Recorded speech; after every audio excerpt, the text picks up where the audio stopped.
bekerja di kebun tanpa mengontrol kegiatan anak, maka anak merasa tidak dipedulikan sehingga si anak merasa diberi kebebasan untuk melakukan hal-hal yang membuat anak senang tanpa memikirkan akibatnya. Dan orang tua yang tidak memberikan contoh teladan yang baik seperti sholat wajib 5 waktu, maka akan membuat anak malas untuk melaksanakan sholatnya. Orang tua yang tidak mempunyai pendidikan dan pengalaman yang mencukupi juga menjadi penghambat untuk memberikan nilai-nilai keagamaan pada anak. Persamaan pada penelitian yang akan dilakukan dengan penelitian yang dilakukan oleh Siti Rohaina ini terletak pada pembahasan penelitian terkait problematika orang tua dalam melakukan pengajaran nilai-nilai agama pada anak. Perbedaan pada penelitian yang dilakukan dengan penelitian sebelumnya terletak pada objek yang akan diteliti. Pada penelitian yang akan dilakukan yaitu meneliti tentang permasalahan komunikasi orang tua dalam melakukan pengajaran nilai-nilai agama pada anak yang berpengaruh pada pertumbuhan, perkembangan, dan pendewasaan anak.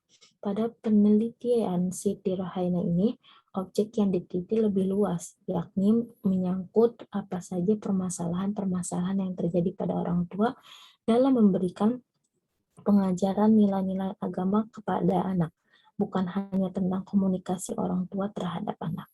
Nah, referensi yang kedua diambil dari jurnal karya Zainal Mufti dengan judul Pengaruh Komunikasi Orang Tua dalam Rumah Tangga Terhadap Akhlak Anak Sehari-hari. Permasalahan dalam penelitian ini adalah terlihat dalam akhlak siswa. Pada sisi lain, orang tua menginginkan anak-anak mereka menjadi anak-anak yang soleh dan berakhlakul karimah. Mereka berusaha sekuat tenaga membimbing anaknya agar mempunyai perilaku Islami. Penelitian ini bertujuan untuk mengetahui sejauh mana pengaruh komunikasi orang tua dalam rumah tangga terhadap akhlak anak sehari-hari. Metode yang digunakan dalam penelitian ini adalah metode kuantitatif deskriptif. Hasil penelitian membuktikan bahwa komunikasi orang tua dalam rumah tangga telah memberikan pengaruh yang dapat meningkatkan kualitas akhlak anak sehari-hari. Berdasarkan hasil analisis penelitian mengenai pengaruh komunikasi orang tua dalam rumah tangga terhadap akhlak anak sehari-hari, diperoleh kesimpulan bahwa intensitas komunikasi orang tua dengan siswa dalam rumah tangga mencapai kualifikasi tinggi. Hal ini berarti komunikasi orang tua dalam rumah tangga termasuk ke dalam komunikasi baik. Tetapi walaupun demikian, tetap diharapkan orang tua harus lebih intensif lagi dalam meningkatkan kualitas akhlak anak dan membangun komunikasi yang baik dengan anak sehingga dapat meningkatkan kualitas akhlak anak menjadi lebih baik. Dari hasil analisis akhlak anak sehari-hari diperoleh keterangan bahwa akhlak siswa sehari-hari mencapai kualifikasi tinggi. Hal ini menunjukkan bahwa akhlak mereka sehari-hari harus dipertahankan sehingga kualitas akhlak mereka pun terjaga dan meningkat.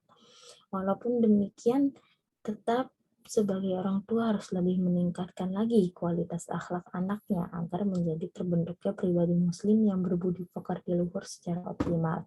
Diketahui kadar pengaruh komunikasi orang tua dengan anak dalam rumah tangga terhadap anak sehari-hari ternyata berkualifikasi cukup.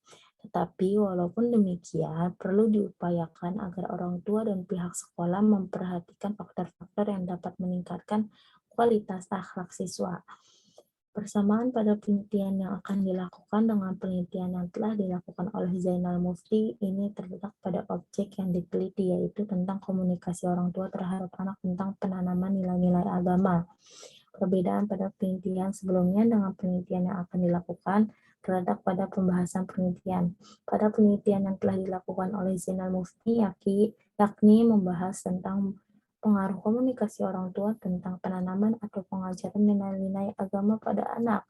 Sedangkan pada penelitian yang akan dilakukan yakni membahas perihal permasalahan-permasalahan pada komunikasi orang tua dalam melakukan pengajaran atau penanaman nilai-nilai agama pada anak.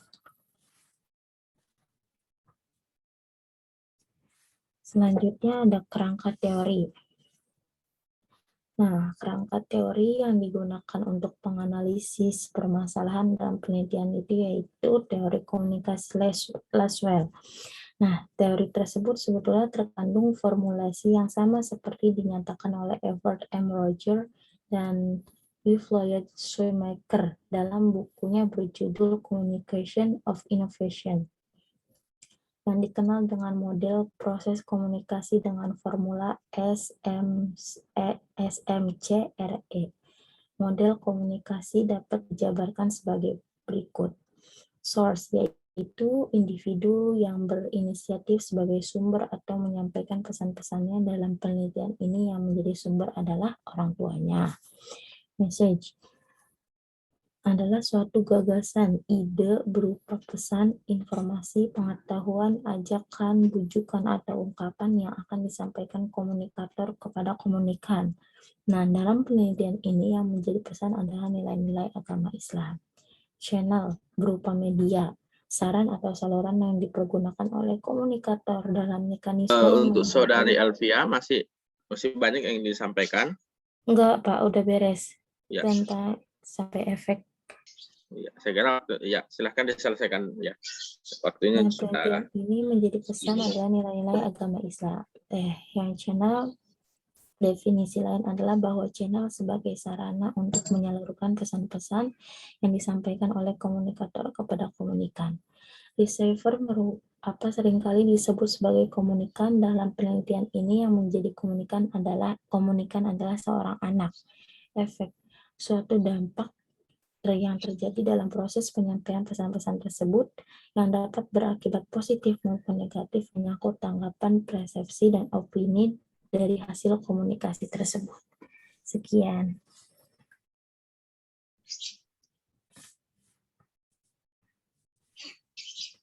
Ya, silakan dilanjutkan.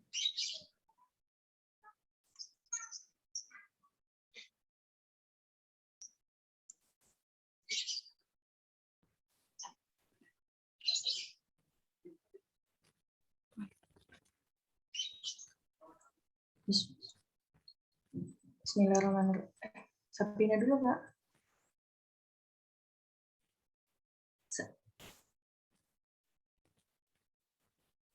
Konita dulu aja. Oh, udah. Bismillahirrahmanirrahim. Assalamualaikum warahmatullahi wabarakatuh. Pada kesempatan kali ini saya akan mempresentasikan proposal skripsi dengan judul peran Stephen dalam mengoptimalkan komunikasi interpersonal studi kasus di SD Nurul Amin Islamic Boarding School.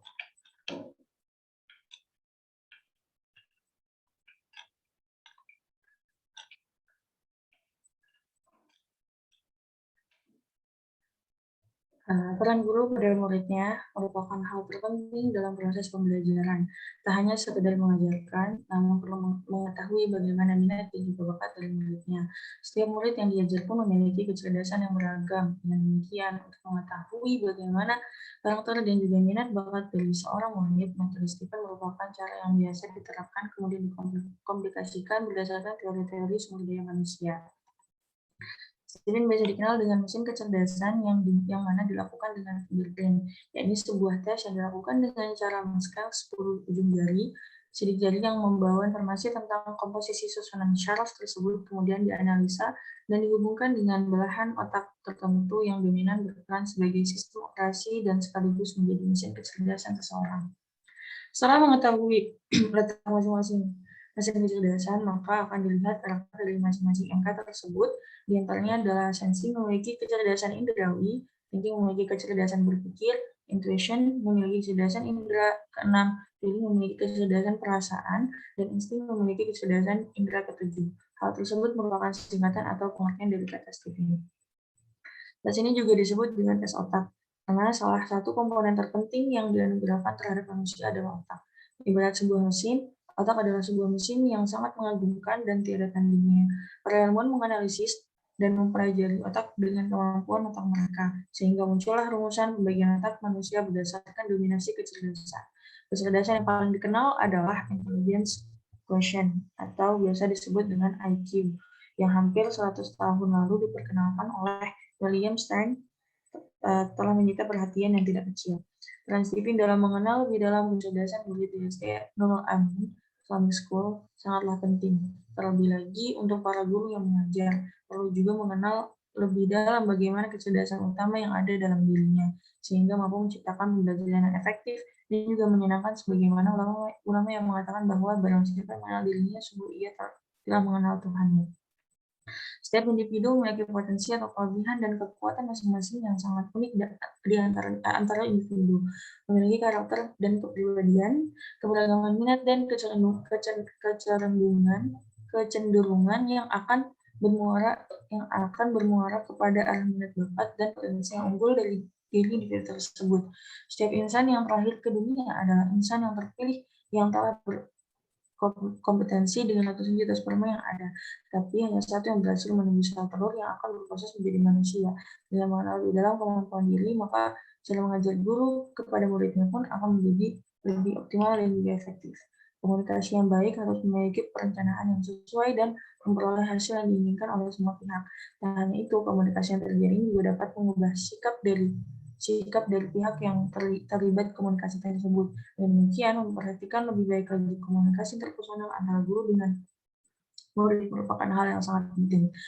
Kemampuan berkomunikasi secara efektif adalah kompetensi, pengetahuan tentang konteks interaksi, pengetahuan tentang roles dari perilaku non-verbal. Penyebab 90% orang gagal dalam kehidupan adalah kegagalan dalam membina hubungan yang baik dengan orang lain. Problematika yang terjadi antara guru dan murid ialah cara menentukan pembelajaran yang efektif bagi murid. Sedangkan kecerdasan yang dimiliki setiap murid beragam, ada yang sama dan juga berbeda. Rafael Changara mendefinisikan komunikasi interpersonal sebagai proses komunikasi yang terjadi dalam diri individu atau dengan kata lain proses berkomunikasi dengan diri sendiri. Terjadinya proses komunikasi di sini karena adanya seorang yang memberi arti terhadap suatu objek yang diamatinya atau terbelik dalam pikirannya. Objek dalam hal ini bisa saja dalam bentuk benda, kejadian alam, peristiwa, pengalaman, fakta yang mengandung arti bagi manusia, baik yang terjadi di luar maupun dalam diri seorang. Oleh karena itu, dengan adanya problematika demikian, penulis akan meneliti mengenai peran Stephen dalam mengoptimalkan komunikasi interpersonal, dan tentunya guna mengenal diri lebih dalam lagi dan sadar akan apa yang dilakukan juga memudahkan dalam proses belajar dan mengajar di SD Nurul Amin Islamic School. Permasalahan identifikasi masalah di latar belakang tersebut yaitu komunikasi pembelajaran yang efektif guru dengan murid, peran Stephen dalam mengoptimalkan mesin kecerdasan komunikasi interpersonal yang perlu dimiliki guru dan murid.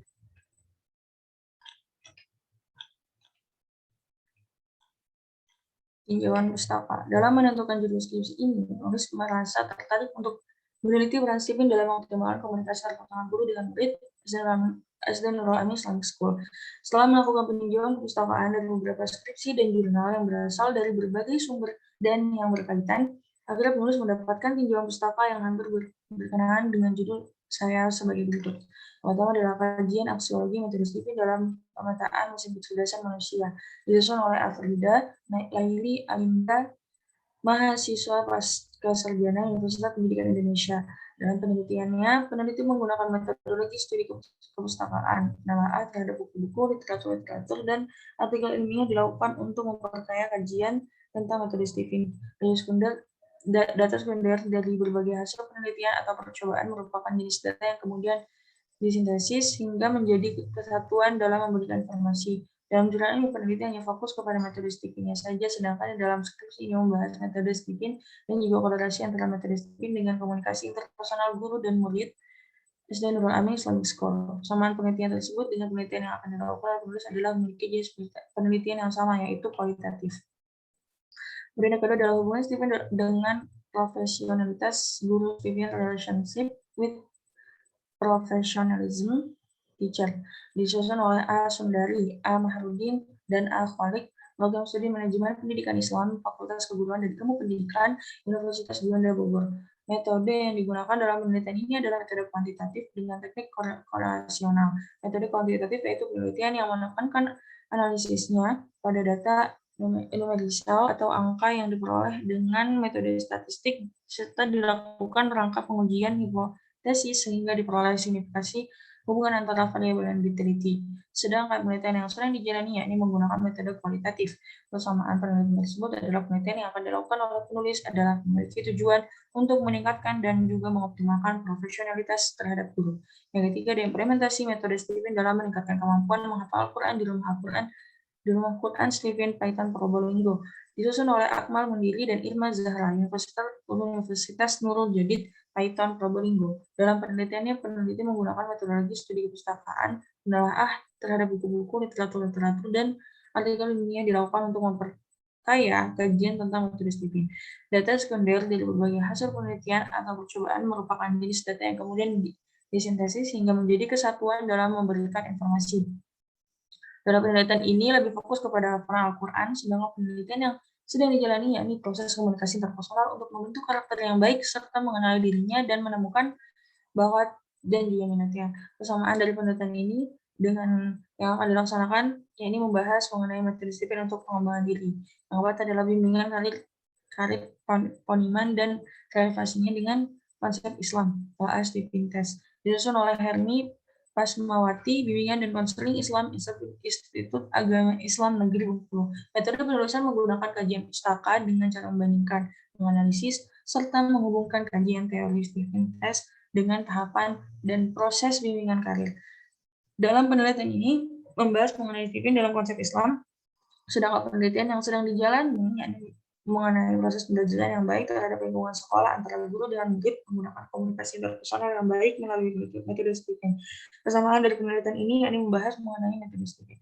Kemudian yang kelima ada manajemen pembelajaran berbasis sekolah alam dalam membentuk karakter peserta didik, disusun oleh L. Izzati, LA dan E. Anwar, Program Studi Manajemen Pendidikan Islam, Fakultas Keguruan dan Ilmu Pendidikan Universitas Juanda Bogor. Metode kualitatif penelitian ini merupakan jenis penelitian deskriptif dan yang berlandaskan perasaan post-positivisme. Teknik pengumpulan data dilakukan dengan menggunakan wawancara, observasi, dan dokumentasi. Analisis data menggunakan pengumpulan data, reduksi data, display atau pengujian data, dan verifikasi. Pengecekan keabsahan data menggunakan derajat kepercayaan, keteralihan, keberuntungan, dan kepastian. Dalam penelitian ini persamaannya yakni membahas mengenai studi yang berada di lingkup sekolah untuk membangun karakter siswa dan juga sama-sama menggunakan metode kualitatif.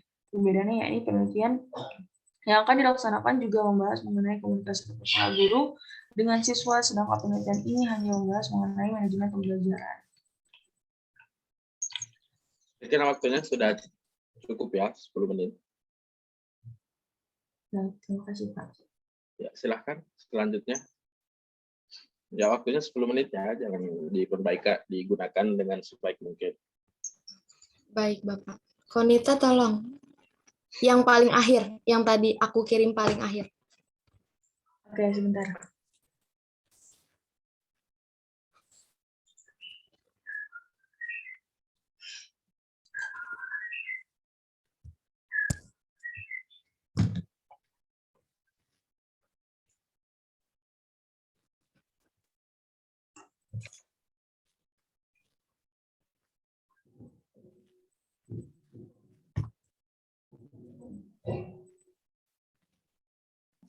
Sebentar ya, Pak.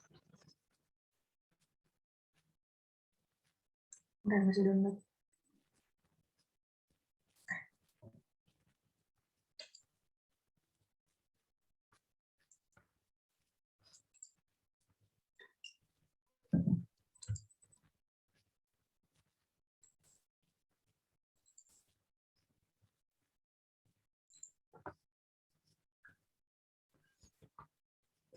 Bismillahirrahmanirrahim. Di sini saya akan sedikit memaparkan proposal skripsi saya yang berjudul Analisis Wacana Kritis Hubungan Nilai-Nilai Keislaman pada Kehidupan 5 Orang Pemuda dalam Film 5 Penjuru Masjid. Langsung ke abstrak, kan?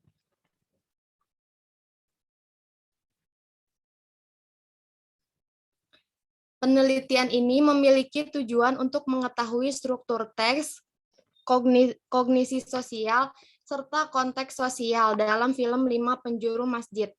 Dalam penelitian ini, penulis menggunakan metode kualitatif deskriptif. Berdasarkan analisa data yang dilakukan, penulis menemukan 3 kesimpulan.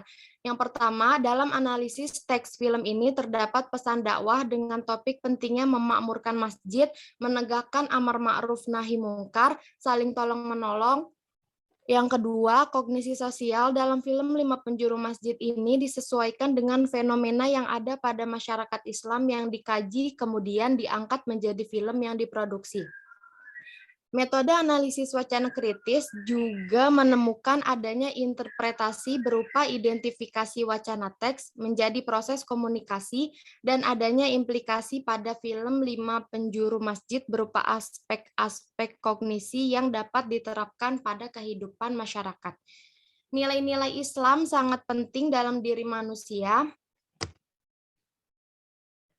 terutama untuk pemuda pada era zaman milenial sekarang ini. Pemuda adalah aset terpenting dalam sebuah bangsa, negara, dan agama. Karena pemuda bukan hanya sekedar regenerasi, akan tetapi bibit-bibit unggul yang akan meneruskan sebuah peradaban sampai kelak datangnya akhir zaman. Pesan dakwah adalah apa yang disampaikan oleh seorang dai untuk mengajak dan menyeru mad'u pada suatu kebaikan ajaran Islam yang menyangkut segala aspek kehidupan dari segi akidah, syariah, dan akhlak berdasarkan Al-Quran dan hadis. Penulis mengkomunikasikan pesan dakwah melalui film. Pesan dakwah yang disampaikan melalui film dianggap lebih efisien. Film Lima Penjuru Masjid memiliki pesan dengan segala makna yang terbentuk sesuai dengan syariat Islam. Identifikasi masalah wanita.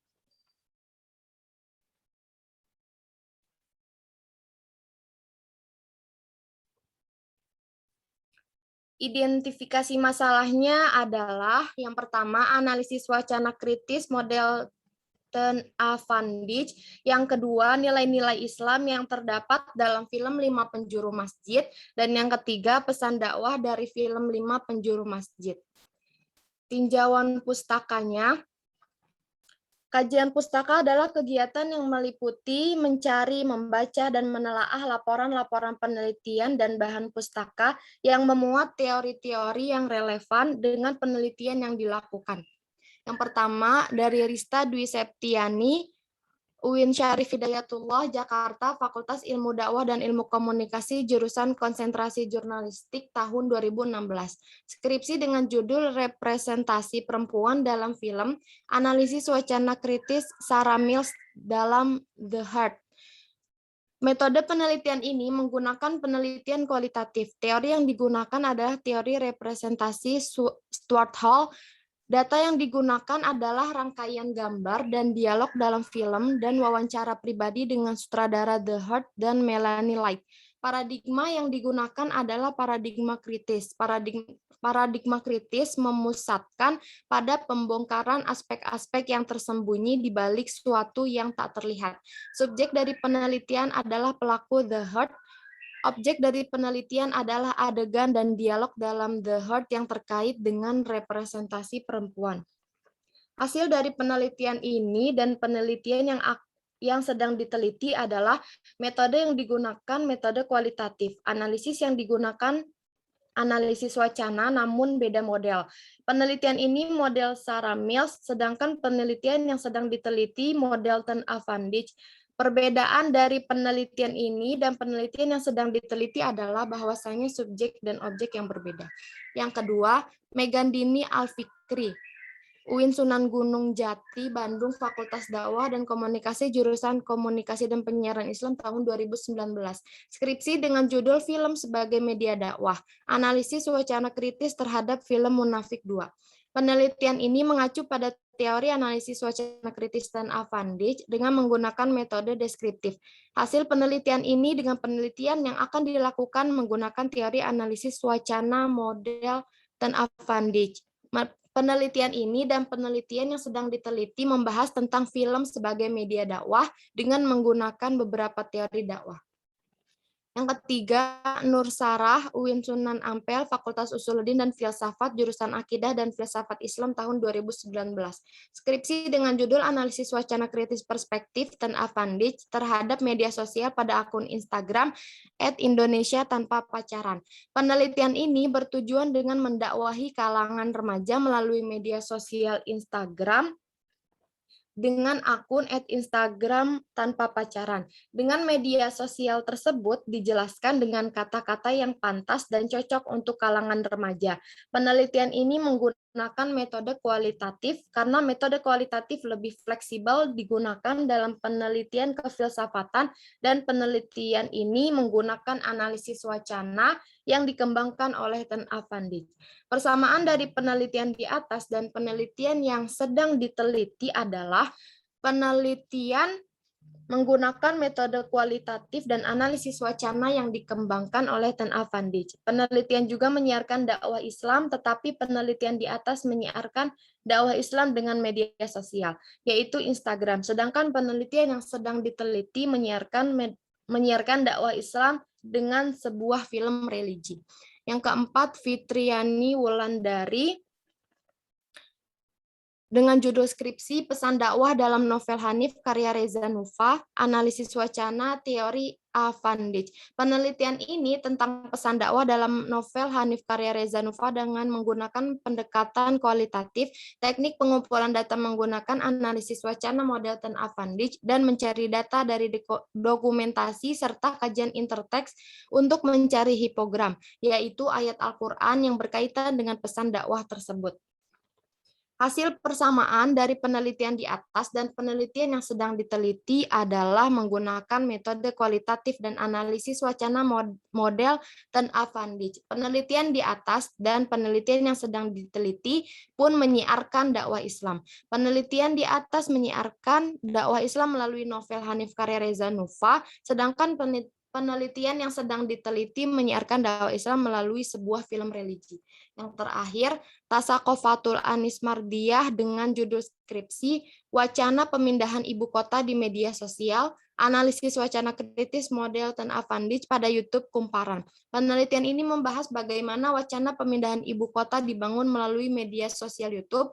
Metode yang digunakan dalam penelitian adalah metode kualitatif dengan jenis library research. Melalui pendekatan analisis teks, model analisis wacana kritis dan Afandij, teori analisis wacana ini dilakukan dengan 3 dimensi level, yaitu analisis teks, kognisi sosial, dan konteks sosial.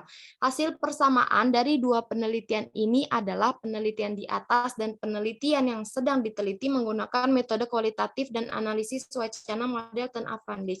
Perbedaan dari keduanya adalah penelitian di atas membahas tentang pemindahan ibu kota dibangun melalui media sosial YouTube, dan penelitian yang sedang diteliti membahas tentang nilai-nilai keislaman dan gaya hidup dari 5 pemuda dalam film 5 Penjuru Masjid. Sudah, Bapak. Ya, baik ya. Juga waktunya sudah habis ya. 8.20. Baik.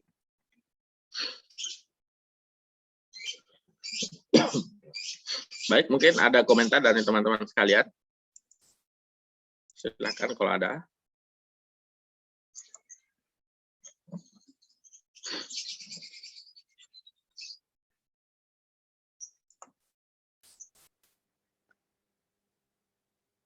Ikut Bapak aja. Oh iya, Pak. Mana tadi? Ya. Tadi kasus penulisan. Ya, silakan. Suaranya ter-unmute ya. Silakan. Bapak mohon izin. Ini yang studi kasus SD Nurul Amin itu makalah Sembronya punya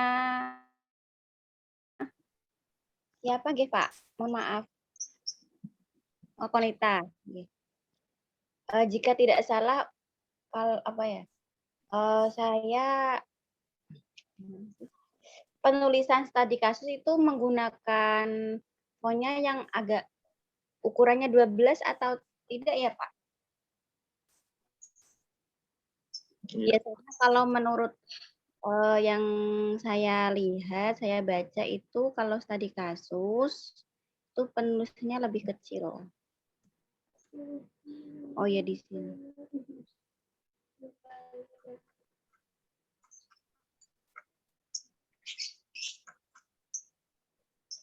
Jadi ini. Ini ya. Ya.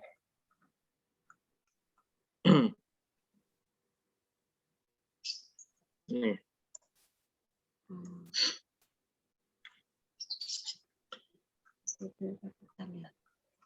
Ya memang lebih kecil ya kalau dia ini ya.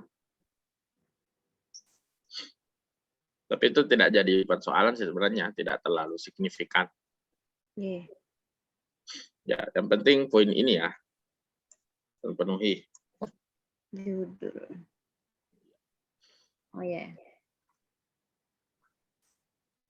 Ya, ini kan ada judul, ada subjudul ya, atau ada anak judul. Boleh menggunakan titik dua atau boleh menggunakan koma. Ya, ketentuannya sebenarnya hanya beda ya. Kalau di dalam pedoman yang diatur itu hanya diketik kapital, maka non kapital, itu aja ya sebenarnya perbedaan dasarnya. Ini ya, di kapital dan non kapitalnya. Baik, masih ada? Silakan kalau masih ada. Baru ngehnya di situ doang. Itu aja, Pak. Iya. Sebenarnya banyak, Pak. Cuman Bapak aja yang menyampaikan. Ya, silahkan. Kalau ada, nggak ada masalah ya. Silahkan. Kalau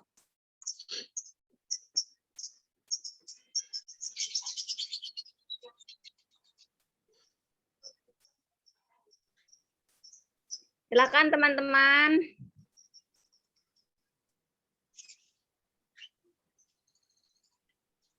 Yuk. Dimakan. Proposalnya Safina, Konita, sama Dedek Rara.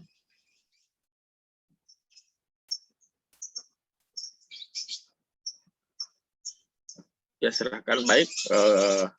Jadi yang pertama untuk pemakalah ya, atau yang presentasi proposal pada kesempatan ini, ya ini selalu saya ingatkan itu teman-teman sekalian merujuk di pedoman proposal ya, pedoman penulisan proposal dan skripsi IKI Jakarta ya, baik secara substansial maupun secara teknis silahkan diikut ya, sudah dibuatkan panduan, tinggal sebenarnya diikuti saja ya.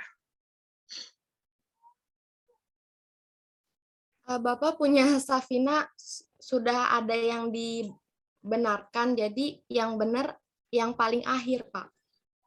Paling akhir ya. Iya, yang namanya kapital semua. Mohon maaf, Bapak. Baik, ya, sobat saya ganti.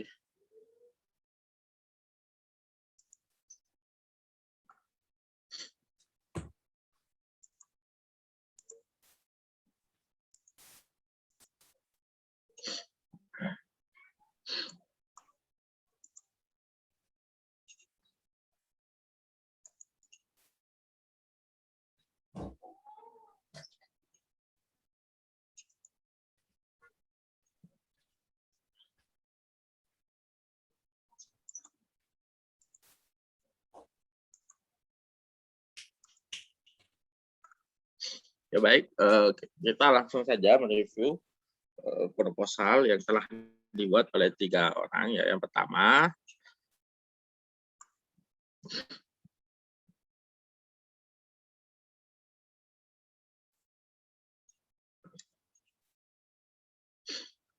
untuk saudari Safina Hari, ya kalau saran saya judulnya mungkin kurang ini ya. Ya walaupun objeknya film, ini sepertinya lebih mengarah ke filsafat ya, atau ke wacana kritis. Ya mungkin bisa diarahkan untuk supaya kelihatan ya jenis kelaminnya lebih mengarah ke program studi komunikasi dan penyiaran Islam ya. Ya ini masih sepertinya terlalu jauh ya. mungkin bisa diganti misalnya nilai-nilai dakwah ya, atau misalnya dalam film itu ya, karena biasanya analisis wacana kritis itu biasanya di filsafat atau juga mungkin di komunikasi murni ya, atau misalnya juga di bisa, tapi ya ini koneksian yang pertama ya terkait dengan judul.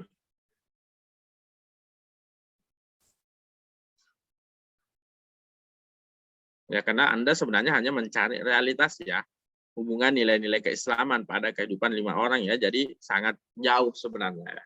Kecuali misalnya Anda fokus misalnya analisis pesan dakwah ya, karena yang di sini yang menentukan ya, misalnya analisis media atau konten ya, misalnya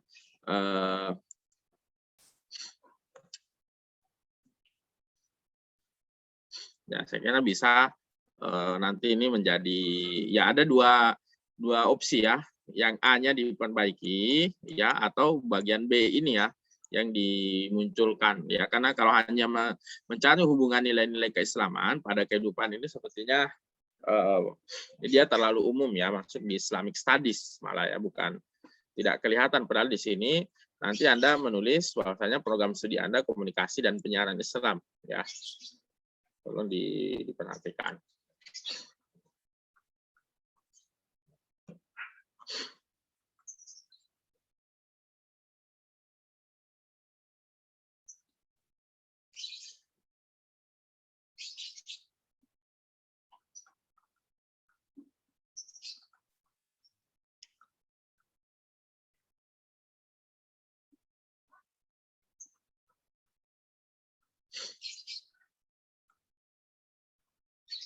Iya.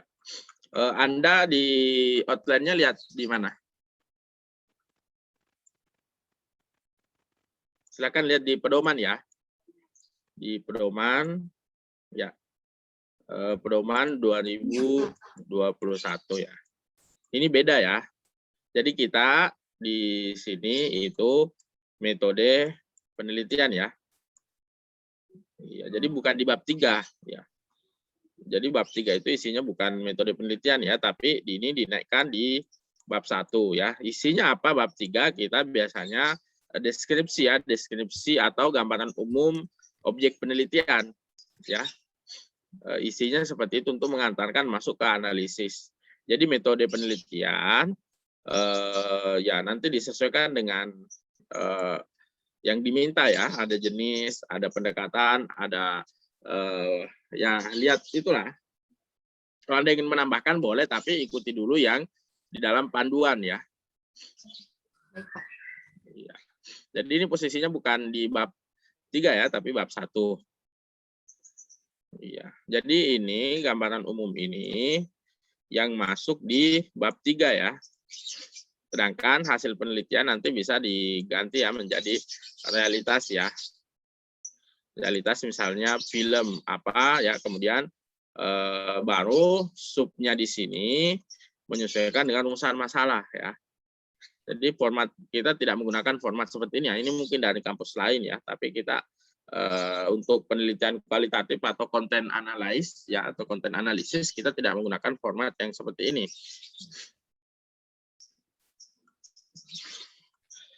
Paham ya? Iya, Bapak.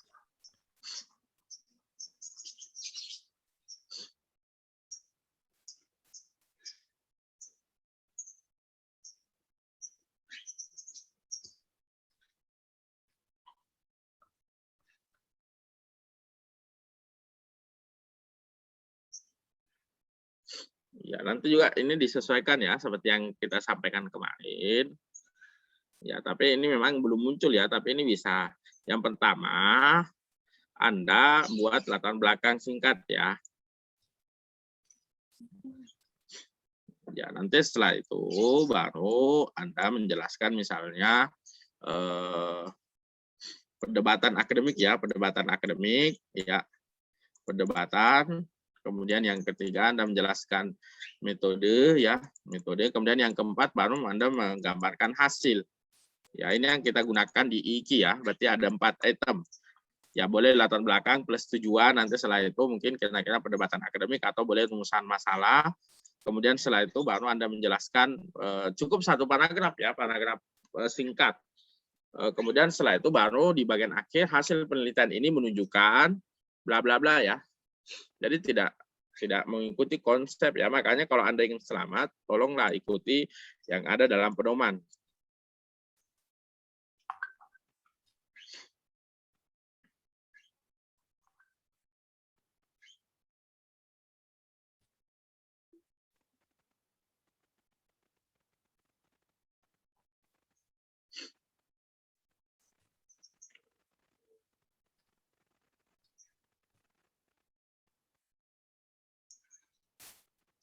Nanti ini di rata kiri kanan ya, Safina.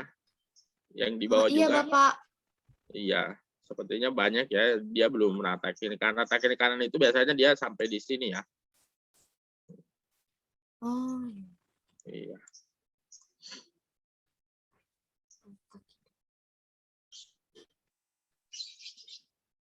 Ya, dan juga untuk penulisan jurnal ini nggak perlu kapital ya.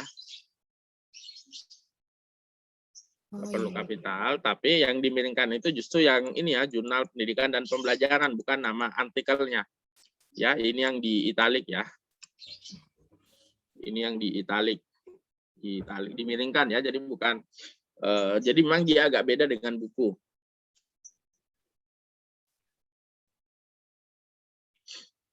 Ya, kemudian ya ini nanti terkait dengan teksnya tolong diperhatikan kembali ya.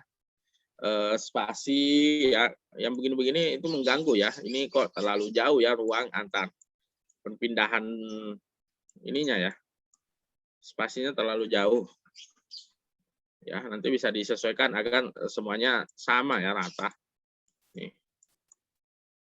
Kemudian karena memang pada prinsipnya ya judul Anda agak itu ya tentu semuanya akan dirombak ulang ya kalau misalnya Anda tetap mempertahankan judul ini, kecuali misalnya sudah mengarah ke ya ada nuansa dakwanya ya atau ada komunikasinya ya memang dengan orang membaca ya. Jadi kalau skripsi Anda dibawa ke perpustakaan itu yang menyusun perpustakaan mudah ya. Ya maksudnya mudah, dia akan tahu oh ini akan ditempatkan di komunikasi dan penyiaran Islam. Kalau judul Anda seperti itu ini agak berat, ini mau ditempatkan di mana? Apalagi kalau misalnya ada prodi yang lain, ini akidah filsafat atau akidah apa. Jadi lebih ke analisis pesan dakwah ya, Pak? Boleh analisis konten atau analisis semiotik, analisis yang lain. Makanya ada dua variabel ya yang boleh Anda otak-atik ya. Yang tadi ya ini kan menjadi pisau dasarnya ya. Anda dalam konteks ini melakukan analisis wacana kritis ya. Tapi sebenarnya boleh juga ya kalau menggunakan ini, tapi yang diperbarui berarti yang bagian B-nya ya. Kalau Anda ingin mempertahankan A, berarti B-nya ini yang dihilangkan. Ya karena juga tadi di abstrak ada kata-kata dakwah ya, karena berbeda ya nilai-nilai Islam dengan nilai-nilai dakwah ya. Maksudnya apa? Ya ini akan jadi terlalu umum. Ya makanya nanti ya bisa lah nanti diskusikan dengan ini ya, dengan lebih dikhususkan lagi ya Pak? Ya sebenarnya bukan dikhususkan ya, tapi disesuaikan dengan program studi Anda. Bapak.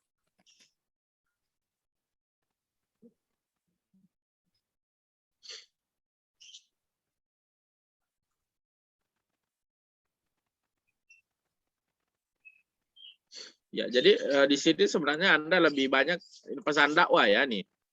Kayak tadi saya lihat kan. Iya, sedangkan di judul nggak ada sama sekali ya, di abstrak juga ada. Ya ini nanti di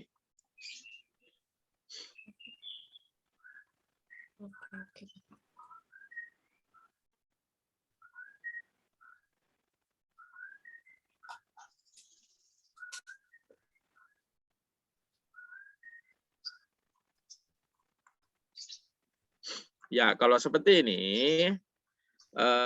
ya kalau misalnya orangnya tua ya membaca paragraf Anda sepanjang ini bisa jantungan ya. Ya, Gimana maksudnya Bapak? inilah ya, maksudnya paragraf yang ideal itu kan setidaknya 1 sampai 5 kalimat ya. Ya, maksudnya ya kalau ini kan bisa dipecah menjadi berapa paragraf ya. Misalnya yang kedua Iya, paragraf ulang ya. Kalau digabung seperti ini padat ya. terlalu Kemudian orang panjang ya. membaca juga melihat ini kalimat utamanya mana, kalimat penjelasnya mana ya. Kalau dibaca dari awal sampai akhir.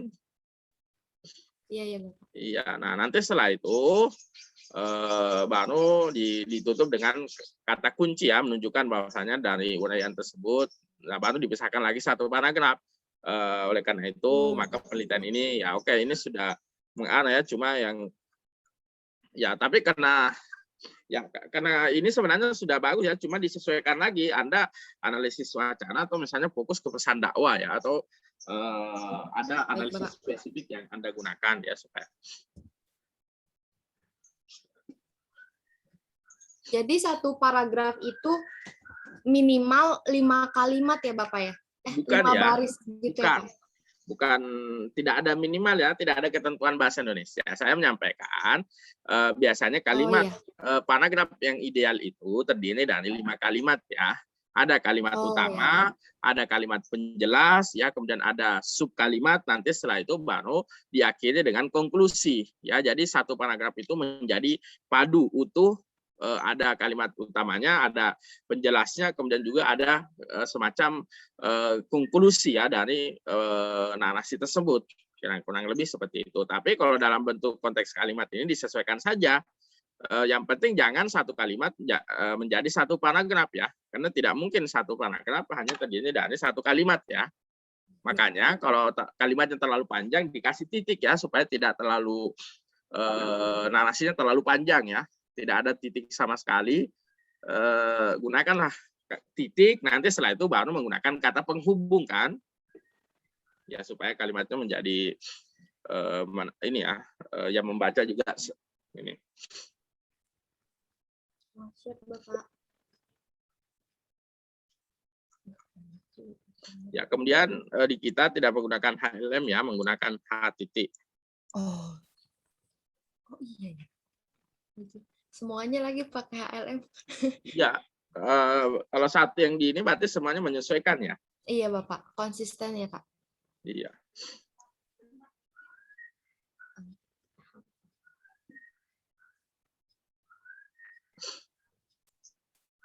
Ya, sepertinya Anda masih perlu membaca kembali ya, apa sih yang disebut sebagai identifikasi masalah ya.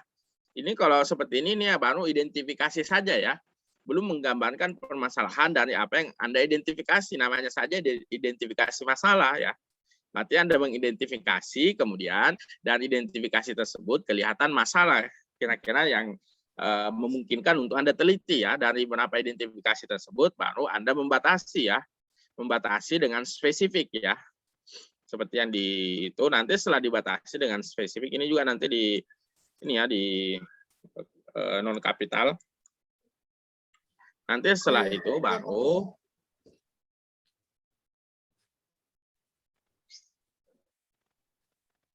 ya, baru ininya disesuaikan ya. Ya biasanya sih latar belakang atau rumusan masalah itu diambil dari kerangka teori ya. Dari kerangka teori sehingga kita bisa menyusun rumusan masalah ya, rumusan masalah yang baik. Kita mengambil dari kerangka teori untuk misalnya untuk analisis wacana, kira-kira kerangka teorinya apa ya, atau unsur-unsur teorinya apa. Nah, unsur-unsur teorinya itulah yang di breakdown menjadi pertanyaan ya. Nah, pertanyaan inilah yang akan menjadi subbab ya, atau jawaban dari pertanyaan inilah yang akan menjadi subbab di bab 4 ya. Jadi misalnya berarti analisis wacana ya di bab 4, kemudian B-nya adalah nilai-nilai Islam ya, kemudian C-nya adalah pesan dakwah ya, kira-kira begitu kan. Di bab 4-nya, karena bab 4 adalah pengejawantahan dari perumusan masalah ya. Ya maksudnya seperti itu. Nah, ini juga sebenarnya masih perlu dikoneksi ulang ya, karena ya tadi karena memang di atasnya bermasalah ya judulnya ya, maka semua akan Bermasalah ya, Pak? iya. Jadi makanya sebenarnya mengganti judul itu ya mudah ya, tapi implikasinya akan mengganti Bapak. seluruh di dalam, sehingga biasanya kalau teman-teman Anda ujian, kita kasih dua opsi. Apa Anda ingin mengganti judul atau judul tetap tapi dengan konsekuensi isi diganti. Iya, untuk menyesuaikan judul, atau yang paling banyak kita menyesuaikan isinya sudah ada, kita kadang-kadang mencarikan judul yang sesuai dengan isi ya, yang umumnya seperti itu. Ya, tapi kalau Anda sebenarnya sudah dari awal judulnya bagus ya, kerangka epistemologinya kuat ya, bisa langsung di. Ya, kemudian nanti Anda lihat kembali ya cara penulisan pembaban ya. Struktur penomoran ya, setelah C itu ke 1 ya, jadi tidak selaras, tidak selurus seperti ini, tapi dia masuk ke seperti ini ya, A, nanti setelah itu kemudian 1 ya, kemudian setelah itu kembali ke A kecil begitu ya, nanti bisa dilihat di pedoman ya, jadi tidak lurus C kemudian 1 ya, tapi dia masuk ke dalam sedikit. Merujuk, maksudnya ke dalam gitu ya, Pak? Iya, ada di pedoman ya. Iya, Bapak, iya.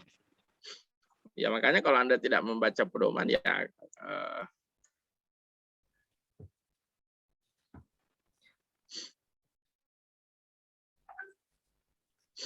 ya sebenarnya bisa tidak terlalu panjang ya. Kalau saya sih sebenarnya lebih cenderung nggak usah terlalu belit-belit di sini ya. Bisa langsung ya, skripsi Ratna Dewi, Nista Dwi Septiani ya, konsentrasi ini ya, penelitian Rista dengan judul ya, kalau misalnya mau menampilkan judul dan ini nggak usah di bold ya. Ya, misalnya di ini, karena kan nanti deskripsi lengkap ini sudah ada di ini ya, di footnote ya, jadi sebenarnya bisa langsung Anda menguraikan yang pertama penelitian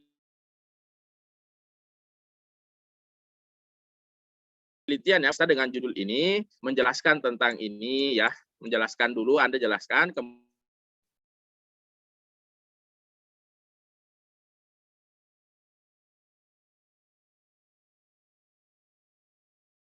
supaya relevansinya ini hasil penelitiannya di tentang apa, perbedaan dengan penelitian Anda apa, kemudian ya persamaannya, kemudian perbedaannya ya, sehingga dianggap memang Anda ada originalitas dalam penelitian. Nanti setelah itu ya sebenarnya juga nggak perlu, bisa juga nggak menggunakan nomor ya. Ya, tapi oke lah kalau Anda mau menggunakan nomor nggak ada masalah juga. Tapi kalau yang lebih umum ya, atau kalau misalnya penulisan yang lebih baku di pedoman internasional ya, bisa langsung menyebutkan ya, menurut Rista Dewi ya, atau misalnya penelitian Rista Dewi judul ya, sebenarnya juga judul boleh juga enggak ya, karena sudah ada di footnote ya, tapi kalau mau halamannya banyak boleh misalnya penelitian Rista Dewi Septiani ya dengan judul representasi menjelaskan tentang bla bla bla ya, hanya boleh 1 paragraf misalnya ya. Kemudian adapun persamaan dengan penelitian ini, kemudian sedangkan perbedaannya ini ya, oke. Berarti selesai 1 rangkaian tinjauan pustaka ya. Nah, nanti setelah itu 1, 2 baru boleh Anda ini lagi ya, di bagian akhir baru Anda simpulkan lagi ya. Ya, dari penelitian yang telah disebutkan apa ya, maksudnya masih ada celah ya untuk meneliti ya. Jadi Anda simpulkan lagi kira-kira secara umum dari sini ya, dari 5 ya. Jadi sebenarnya boleh 10, boleh 100, nggak ada masalah ya. Tergantung Anda mengklasifikasi, nggak perlu ya, kita memang untuk sementara meminta minimal 5 ya. 5 daftar kajian pustaka ya. Boleh dari skripsi, boleh dari yang lain. Ya, nanti setelah itu boleh Anda menyebutkan di bagian akhir ini untuk mengunci ya, menyebutkan ya, dari penelitian terdahulu yang relevan disebutkan bahwasanya judul yang diambil masih, atau boleh ya bahasanya misalnya kekuatan dari judul Anda apa ya, atau misalnya Anda menyimpulkan lagi setelah proses tadi ya, dari uraian sebelumnya dijelaskan bahwasanya penelitian-penelitian ini ini ya masih ada celah ya atau memiliki perbedaan dengan penelitian terdahulu yang relevan sehingga judul yang saya ambil masih relevan untuk dikaji dan diteliti ya. Kurang lebih seperti itu ya sehingga terjawab untuk poin daftar pustaka. Ya, ini nanti di nata kiri kanan ya. Iya, Bapak.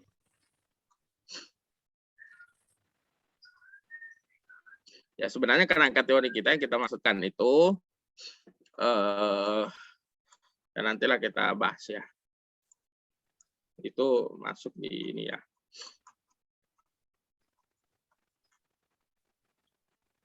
Ya, ini nanti juga subbabnya disesuaikan.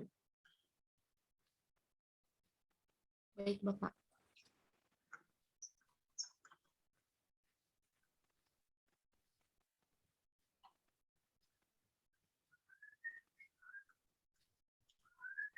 Jadi Anda memang ingin wawancara dengan sutradaranya ya? Anda memiliki akses untuk wawancara dengan sutradara atau gimana?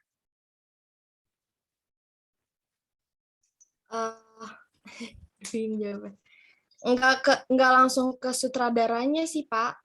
Ya, maksudnya kalau Anda nggak Paling punya akses, nggak usah membebani diri Anda ya dengan sesuatu yang berat, karena Anda konten analis ya, konten analisis. Anda cukup menonton ya, kemudian melakukan kajian analisis terhadap apa yang Anda tonton, berupa gambar, berupa narasi, itulah yang Anda kembangkan ya, komentarnya.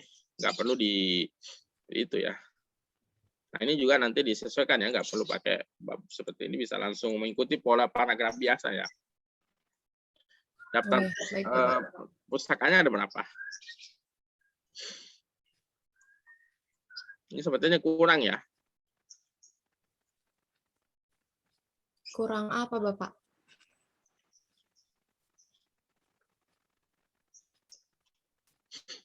Dua 26 ya.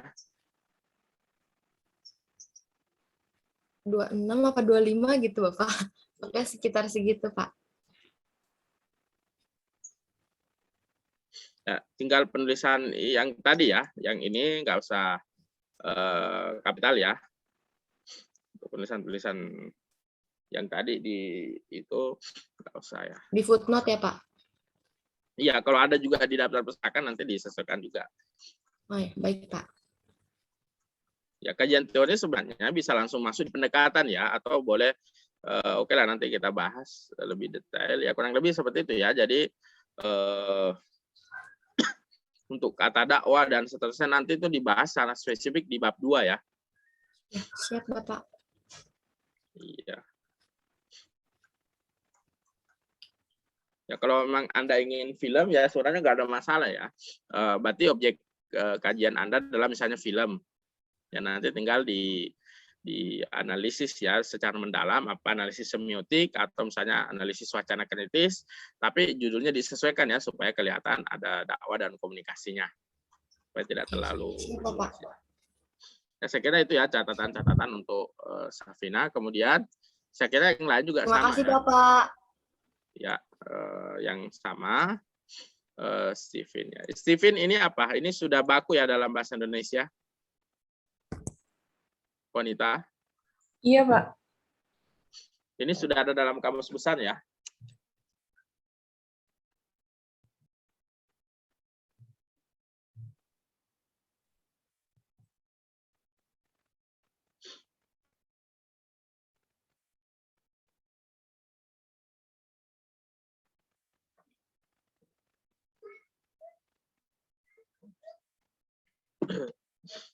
Ya, nanti di ini ya, karena ini menjadi judul, nanti Anda tolong perhatikan penulisan, karena dia akronim ya, akronim, jadi nanti tolong diperhatikan dia bahasa asing, serapan, atau akronim ya. Ya, kalau akronim, ya tentu kalau di judul itu tidak boleh disingkat ya. Anda boleh menyebutkan dulu, menyebutkan akronim dari ini ya, misalnya sensing, thinking, intuiting ya, feeling, baru setelah itu insting, ya baru setelah itu dalam kurung Stephen ya, karena itu merupakan akronim ya. Ini kan akronim ya, S-nya itu apa, T-nya itu apa ya. Kalau judul nggak boleh disingkat seperti itu.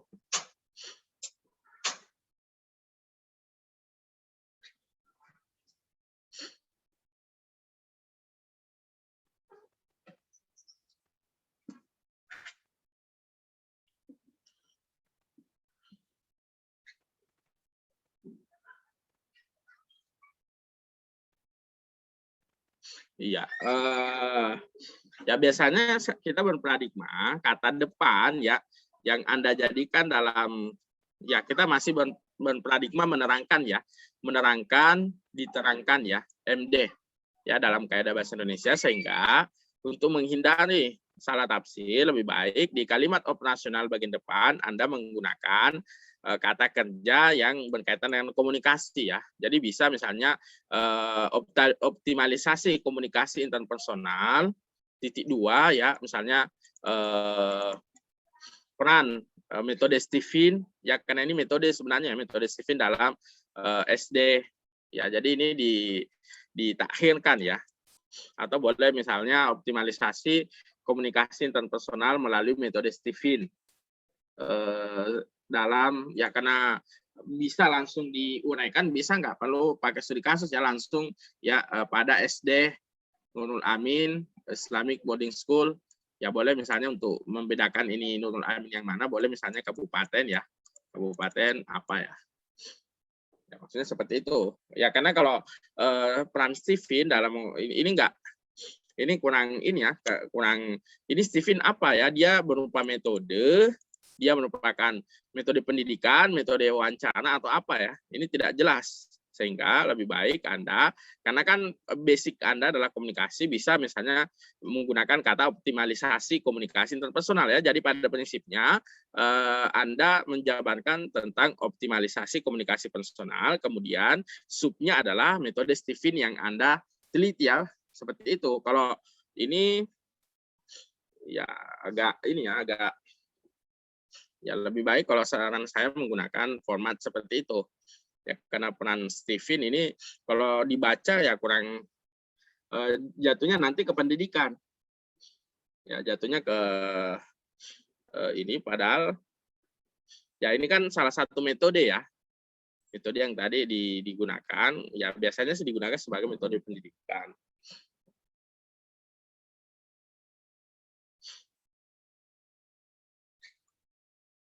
Ya kalau seperti ini penulisan tahun, tulis seperti ini ya, 443 Hijriah, baru setelah itu miring 2021 M ya.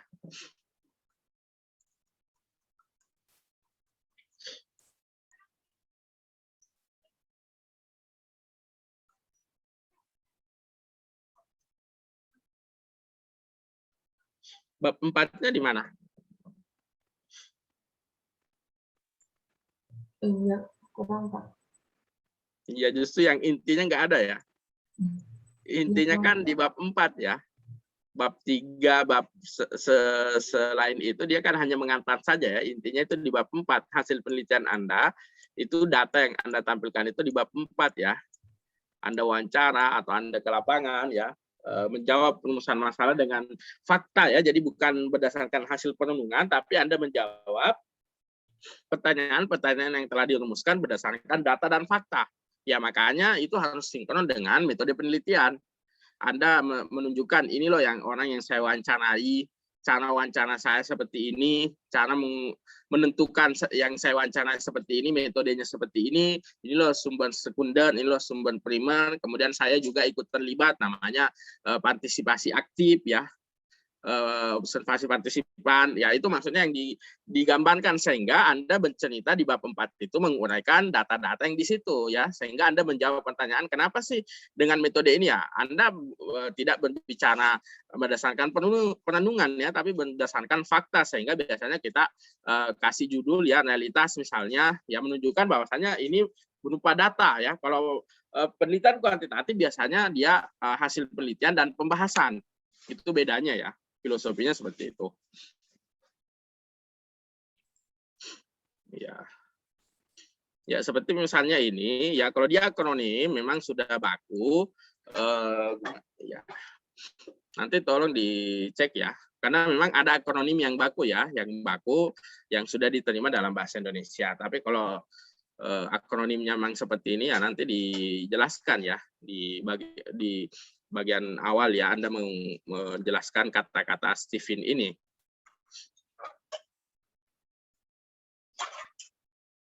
Ya, kemudian untuk teknis nanti Anda sesuaikan margin ya. Ya, ini terlalu dalam nih. Harusnya kan di bagian sini ya, kalau nggak salah. 2,5 kan ya. 2,5 cm.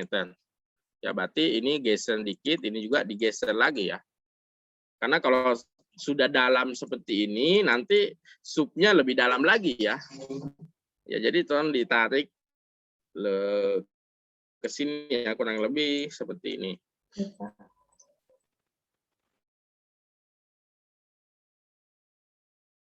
Metode Anda jelaskan dulu ya, S-nya itu apa, T-nya itu. Jadi dalam akronim atau singkatan itu kita sebutkan dulu ya. Misalnya P, kita sebutkan dulu misalnya majelis ya, majelis misalnya permusyawaratan rakyat ya, baru setelah itu dalam kurung MPR ya. Ya, sama, berarti Anda menyebutkan dulu metode, S-nya itu apa, T-nya itu apa, I-nya itu apa, baru setelah itu dalam kurung Stephen ya. Nah, kalau sudah yang kedua kalinya boleh Anda sudah menggunakan kata Stephen saja, karena sudah Anda jelaskan pada pertama kali penggunaan operasional kata Stephen ini ya, sehingga pembaca tidak akan, kalau untuk yang paragraf selanjutnya ya, karena ini panjang ya, jadi nggak boleh menggunakan langsung seperti ini. Tapi untuk pertama kali Anda menggunakan kalimat singkatan, akronim ya, atau nama yang ya, karena kan orang tidak paham semua ya yang dimaksudkan ini apa, sehingga Anda perlu menguraikan. Nanti setelah penggunaan yang kedua kalinya ya, kedua kali ke atas boleh Anda menyingkat seperti ini. Ya, seperti misalnya Fingerprint itu, ini kan bahasa asing ya, nanti Anda italik kemudian non kapital ya.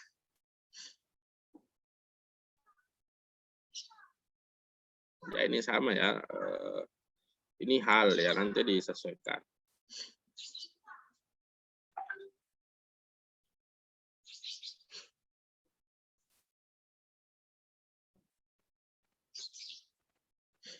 Ya, karena tadi dibalik ya, maka seharusnya di bagian awal Anda bercerita dulu tentang komunikasi ya, sebagai basic, sebagai payung ya, payung keilmuan Anda adalah ya, karena nanti orang menyangka ini pendidikan, tapi Anda bicara dulu tentang komunikasi secara umum ya, berarti ini tinggal dipindahkan saja bagian atas, nanti setelah itu baru masuk spesifik ke Stephen ya, untuk menunjukkan bahwasanya metode ini dilihat dari kerangka kacamata komunikasi interpersonal ya, yang ingin kita tonjolkan seperti itu.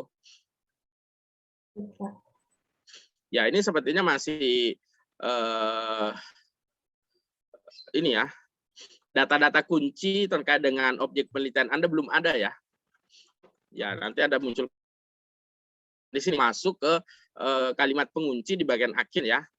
Bahwasanya misalnya alasan kenapa sih objek penelitian Anda misalnya di mana tadi, di SD apa ya, setidaknya Anda merasionalkan ya, kenapa Anda di SD ini, apa pertimbangannya ya, apa faktor yang melatar belakangnya, apa pendukung atau faktor objektif subjektivitas ya, misalnya SD ini begini ya, ada prestasi atau ada hambatan, itu yang Anda sebutkan sehingga menjadi dasar untuk Anda menjadikan dasar penelitian ya. Ya, sepertinya poin ini jadi sebenarnya menjadi inti itu justru di SD-nya ini ya, karena ini objek penelitian Anda. Objek penelitian Anda cuma Anda menelitinya berdasarkan kerangka metodologi komunikasi interpersonal ya. Jadi membacanya seperti itu, sehingga Anda penting untuk menjelaskan argumentasi rasional kenapa sih ada apa di sekolah SD itu ya.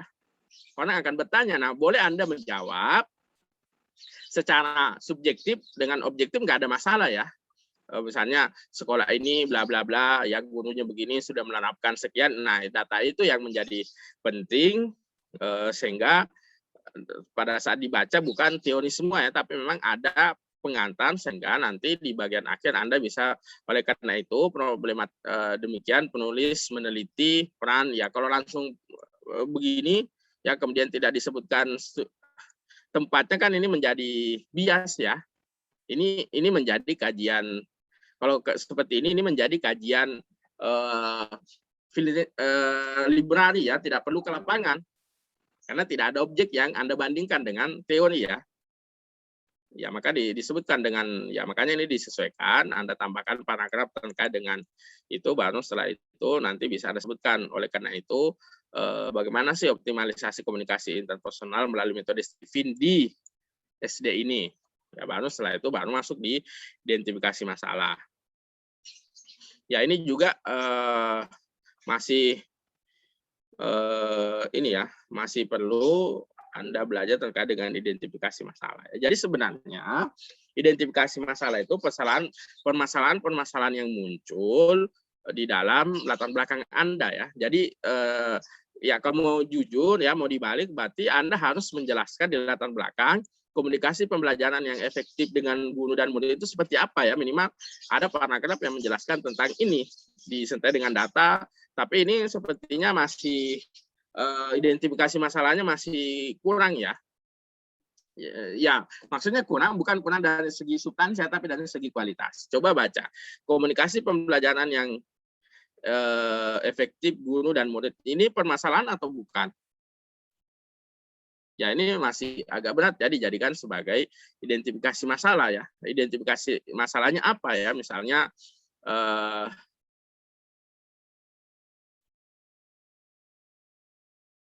ya, Anda harus menjadikan ini kalimat pernyataan yang mengandung permasalahan ya. Maksudnya seperti itu. Kalau ini kan hanya kalimat pernyataan ya. Kalau Anda lihat di pedoman itu disebutkan ya, misalnya komunikasi pembelajaran yang kurang efektif dengan guru dan murid ya, itu menjadi sebuah masalah. Sehingga dari dasar itulah bagaimana cara efektifnya. Kan dasarnya seperti itu. Ya, kalau Anda ingin menjadikan ini masalah, boleh juga.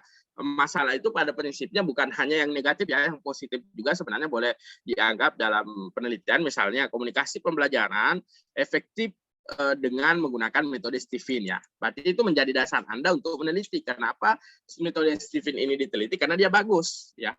Jadi biasanya ada dua kerangka ya. Kita akan menjelaskan ke penguji kenapa sih objek penelitian saya teliti. Biasanya ada dua kemungkinan, dia bagus atau dia jelek ya.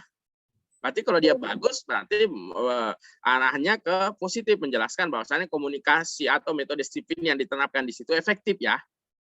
Ya, kalau tidak bagus berarti nanti juga menjadi diteliti. Kalau dia tidak bagus, diteliti dengan tujuan ya supaya dapat mengungkapkan apa sih yang menjadi penyebab ya. Tapi kalau dia berhasil, untuk mengungkapkan apa yang menyebabkan dia berhasil. Nah, itulah dibutuhkan observasi berupa penelitian untuk mengungkapkan apa sih sebenarnya yang terjadi di situ.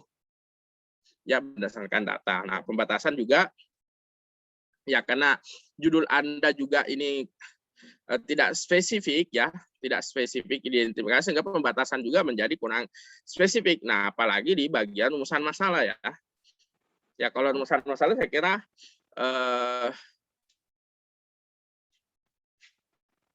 ini sudah mulai tergambar ya, tapi tinggal dibalik saja ya kalau menurut saya. Nanti ini kan intinya ya, rumusan masalah A ini kan menjadi inti ya dari pertanyaan Anda. Ya, biasanya inti itu disempatkan di bagian akhir ya. Jadi bagian B, C, dan ini hanya sebagai pengantar ya. Makanya kalau saya sarankan boleh Anda menggunakan pokok permasalahan dan ini ya, sub masalah ya, supaya kelihatan. Ya, kalau Anda menggunakan seperti ini ya, maka rumusan masalah B dan C itu tidak ada gunanya ya. Kenapa tidak ada gunanya? Karena Anda sudah menjawab judul.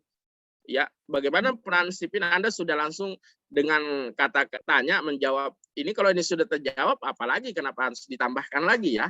Ya, sehingga kita biasanya menganut sistem supaya menjembatani itu kita kasih pertanyaan besar, judul yang dikasih bagaimana, nanti setelah itu untuk menguraikan ini dipecahlah menjadi berapa sub masalah ya.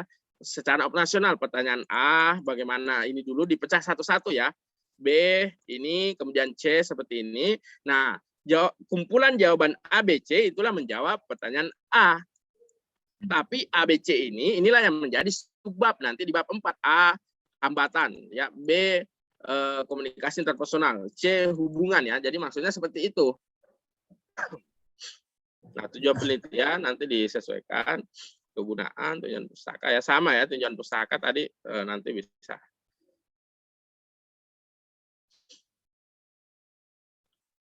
Ya, ini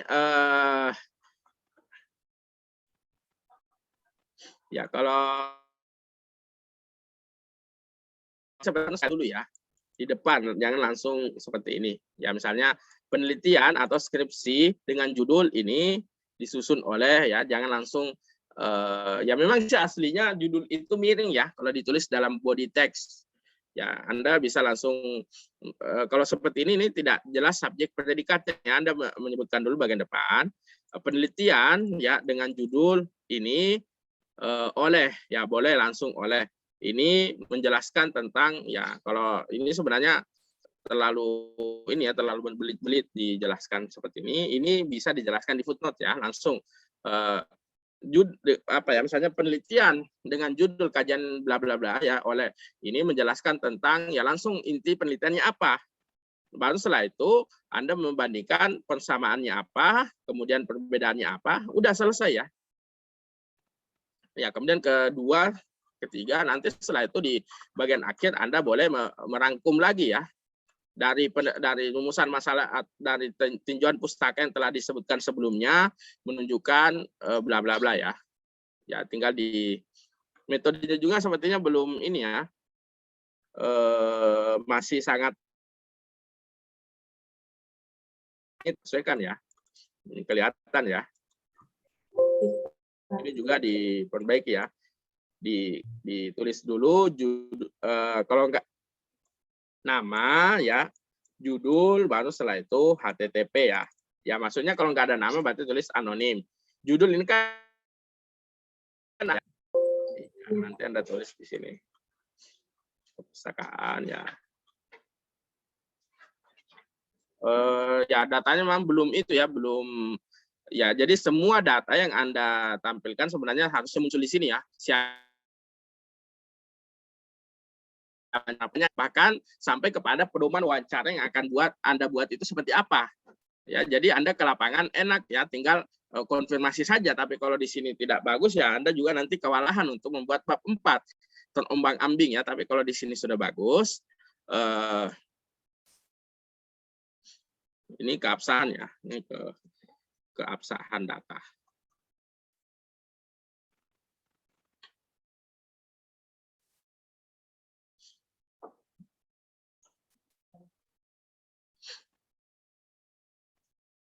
Ya, nanti ini dibuat paragraf saja ya. Daftar pustakanya ada berapa? Masih 10, Pak. Jadi tambahkan ya.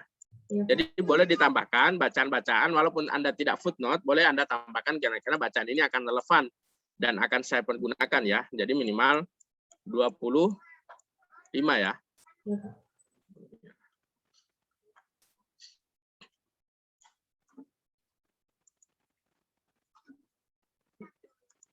Kita sampai jam berapa nih? Jam 9.10 ya terakhir. Untuk yang belum siapa? Alfia ya.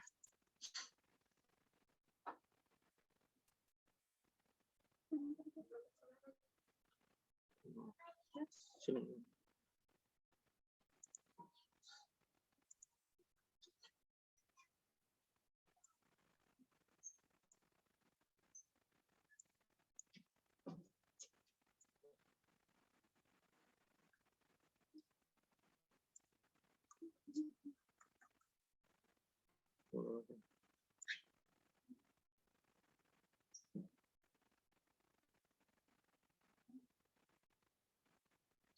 Teorinya bagus ya, uses and gratification.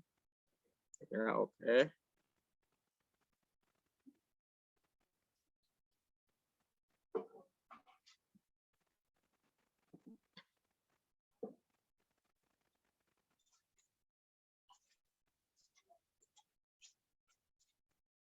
Objek kajian Anda di mana?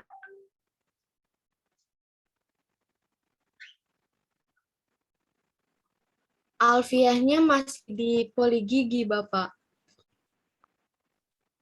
Oh iya, baiklah. Kalau itu waktunya juga sudah habis ya. Mohon maaf sudah lewat 2 menit. Nanti kita diskusikan kembali. Silakan direvisi sesuai dengan catatan-catatan yang ada. Naktabi bihadzal qadar. Terima kasih atas partisipasinya. Assalamualaikum warahmatullahi wabarakatuh. Waalaikumsalam. Terima kasih Bapak. Terima kasih Bapak. Makasih semuanya. Sama-sama. Habis ini Selamat. aku. Bisulku pecah. Ih, keren Tina, Konita. Cuma deg-degan banget.